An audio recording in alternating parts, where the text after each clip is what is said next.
Welcome to YoYo TV. Telangana రాష్ట్రంలో రోజుకో topic తెరపైకి వస్తోంది. తాజాగా మంత్రి Konda Surekha versus KTR war మొదలైంది. మంత్రి కొండా సురేఖ సీనియర్ నేత, వరంగల్ రాజకీయాల్లో బలమైన నేత.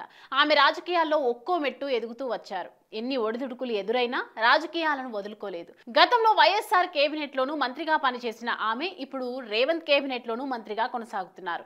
నిత్యం సమీక్షలతో బిజీ అవుతున్న సురేఖ ఇటీవలే కన్నీటి పర్యంతమయ్యారు. ఆమె ఒక్కసారిగా ఏడ్చేశారు. ఇందుకు కారణం బీఆర్ఎస్ పార్టీ ఆమెను ట్రోల్ చేస్తూ సోషల్ మీడియాలో బ్యాడ్ గా ప్రచారం చేస్తుండటమే.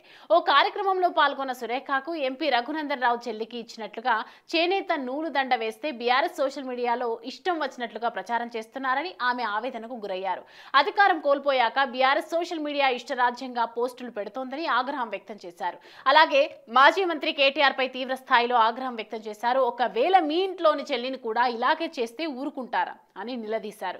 బీఆర్ఎస్ సోషల్ మీడియాలో తనపై చేస్తున్న ప్రచారాన్ని కేటీఆర్ కు అతని చెల్లికి చూపించాలని, వాళ్ళు కరెక్టేనని అంటారా అని ప్రశ్నించారు. కేటీఆర్ కు కూడా ఓ చెల్లి ఉందని, ఆమె జైలుకు వెళ్తే తాము ఏమైనా పోస్టులు పెట్టామా అని వ్యాఖ్యలు చేశారు. బీఆర్ఎస్ లో ఉన్న మహిళలకు గౌరవం లేదని, అందులో ఉన్న సమయంలో తనను అవమానించారనే బయటకు వచ్చేశామని చెప్పారు. కాగా బీఆర్ఎస్ సోషల్ మీడియాపై ఇప్పటికే సైబర్ క్రైమ్ లో ఫిర్యాదు చేసినట్లు కొండా సురేఖ వెల్లడించారు. ఇక నుంచి అలాంటి పోస్టులు పెడితే మాత్రం సహించేది లేదని హెచ్చరించారు. ఇదే క్రమంలో కేటీఆర్ సైతం కొండాపై విమర్శలు చేశారు. కొండా సురేఖ ఏడుపు పెడబొబ్బలు దేనికి పెడుతున్నారని ప్రశ్నించారు. మా పార్టీ తరపున కొండా సురేఖపై ఎవ్వరూ మాట్లాడలేదని అన్నారు. ఇదే సోషల్ మీడియాలో మా పైన ట్రోలింగ్ పేరుతో దాడి జరగడం లేదా, హీరోయిన్ల ఫోన్లు ట్యాప్ చేశారని కొండా సురేఖ మాట్లాడారు. ఆమె ఆరోపణలు చేసిన వాళ్ళు మహిళలు కాదా? మాపై అడ్డగోలు ఆరోపణలు చేస్తున్నప్పుడు మా ఇంట్లో ఉన్న మహిళలు బాధపడరా, వాళ్ళు ఏడవరా అంటూ మండిపడ్డారు. సీఎం రేవంత్ రెడ్డి మాట్లాడిన వీడియోలు మీకు, మంత్రులకు పంపిస్తా అని కేటీఆర్ చెప్పారు.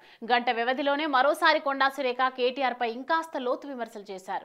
కేటీఆర్, నాగచైతన్య, సమంత విడిపోవడానికి కారణం కేటీఆర్ అని, చాలా మంది హీరోయిన్లు త్వరగా పెళ్లిళ్లు చేసుకొని సినీ ఫీల్డ్ నుంచి తప్పుకోవడానికి కూడా కారణం కేటీఆర్ఏనని షాకింగ్ కామెంట్స్ చేశారు. కేటీఆర్ డ్రగ్స్ కు అలవాటు పడి వాళ్ళని కూడా డ్రగ్స్ అలవాటు చేశారని, రేవ్ పార్టీలు చేసుకొని వాళ్ళని బ్లాక్మెయిల్ చేసేవాడని ఆరోపించారు. ఈ విషయం సినీ ఇండస్ట్రీలో ఉన్న అందరికీ తెలుసని కొండా సురేఖ తీవ్ర ఆరోపణలు చేశారు. ఈ వ్యాఖ్యలపై బీఆర్ఎస్ నాయకులు సైతం ఆగ్రహం వ్యక్తం చేస్తున్నారు. హైడ్రా డ్యామేజ్ కవరింగ్ కోసమే కాంగ్రెస్ నాయకులు ఇలాంటి మాటలు మాట్లాడుతున్నారని అంటున్నారు. ఇలా కేటీఆర్, కొండా సురేఖల మధ్య మాటల వార్ కొనసాగుతోంది. దీనికి ఎక్కడికి ఎండుకాడు పడుతుందో చూడాలి మరి.